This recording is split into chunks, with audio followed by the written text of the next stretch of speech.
पिछले ज़माने में हम लोग देखते थे कि घर का एक आदमी नौकरी कर रहा है तो उसके घर से 4-4, 5-5 बच्चे स्कूल जाते थे। कि सियासत में आप क्वांटिटी नहीं, सियासत और समाज में क्वालिटी लाइए। क्वालिटी जिस रोज़ बन जाएगा, क्वांटिटी खुद ब खुद तैयार हो जाएगा। बहुत अफसोस के साथ कहना पड़ता है कि मुआशरे का निज़ाम कुछ इस तरह से दरहम बरहम हुआ है। सियासी रोटी सेंकने के चक्कर में हो या किसी और झूठ लगाने के चक्कर में हो, उसका अंजाम ये हुआ है कि पिछले ज़माने में हम लोग देखते थे कि घर का एक आदमी नौकरी कर रहा है तो उसके घर से 4-4, 5-5 बच्चे स्कूल जाते थे। और आज ये आलम है कि घर का हर एक फ़र्द कमा रहा है, चाहे वो छोटे छोटे कारखाने में हो या अपनी रोज़ी रोटी वैन चला के हो या फल फ्रूट बेच के हो। गोया सारे लोग बरसरे रोज़गार हैं और घर में 2-3 बच्चे हैं, कोई उसको स्कूल नहीं भेजता। जबकि आज की सरकार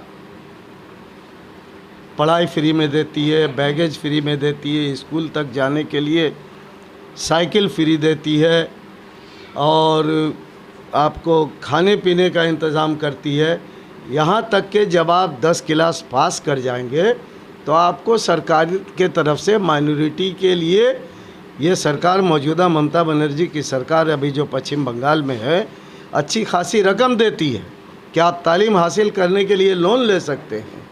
लेकिन अफसोस के साथ कहना पड़ता है कि हमारी गलियों से जब हम लोग गुज़रते हैं, आप भी गुज़रते हैं, तो हर जगह किसी के घर के सीढ़ी के ऊपर, किसी के मोटरसाइकिल के गद्दी के ऊपर और कहीं किसी का वैन खड़ा है, रिक्शा खड़ा है तो उसके ऊपर बच्चों का एक भीड़ आपको रात को 12-1 बजे 2 बजे तक दिखाई देगा। लेकिन माँ बाप को ये ख्वाहिश नहीं होती है कि बच्चे को तलाश करें कि रात को 2 बजे तक बच्चा कहाँ है, 12 रात बज गए, बच्चा कहाँ है। वालिदैन चाहते हैं कि हमारे बच्चे बाहर रहें, हम मियाँ बीवी घर में रहें। इस माहौल को बदलना होगा। जब तक इस माहौल को नहीं बदला जाएगा, मुआशरे का बदलना ज़रा मुश्किल दिखता है। आप किस हद तक सपोर्ट करेंगे इस मामले में, कहाँ तक अपनी और जहाँ तक सपोर्ट की बात है, मेरी पूरी ज़िंदगी जद्दोजहद में गुजरी है और मैंने कभी ऐसी ताकतों से समझौता नहीं किया है जो समाज को नुकसान पहुँचाते हैं या और कोई मामले में बढ़ चढ़ के इलाके में कुछ और भी होता है। हमने हमेशा बढ़ के आवाज़ उठाई है और सारे साथी जो कभी अलग समझते थे लेकिन उनकी हमदर्दी हम लोगों के साथ होती थी और आज भी है। टिकियापाड़ा वालों को चाहिए कि पूरी बस्ती में अपने अपने मोहल्ले में मुआशरे को सुधारने का काम करें।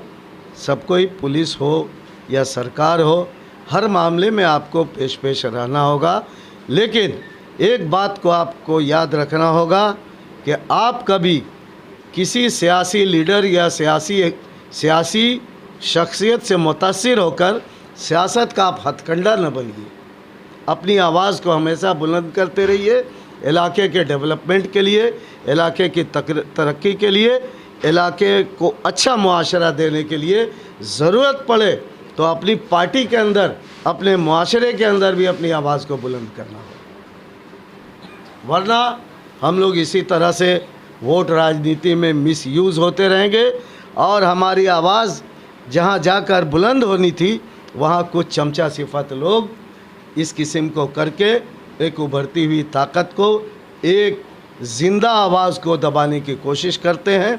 आज वक्त आया है कि सियासत में आप क्वांटिटी नहीं, सियासत और समाज में क्वालिटी लाइए। क्वालिटी जिस रोज़ बन जाएगा, क्वांटिटी खुद ब खुद तैयार हो जाएगी।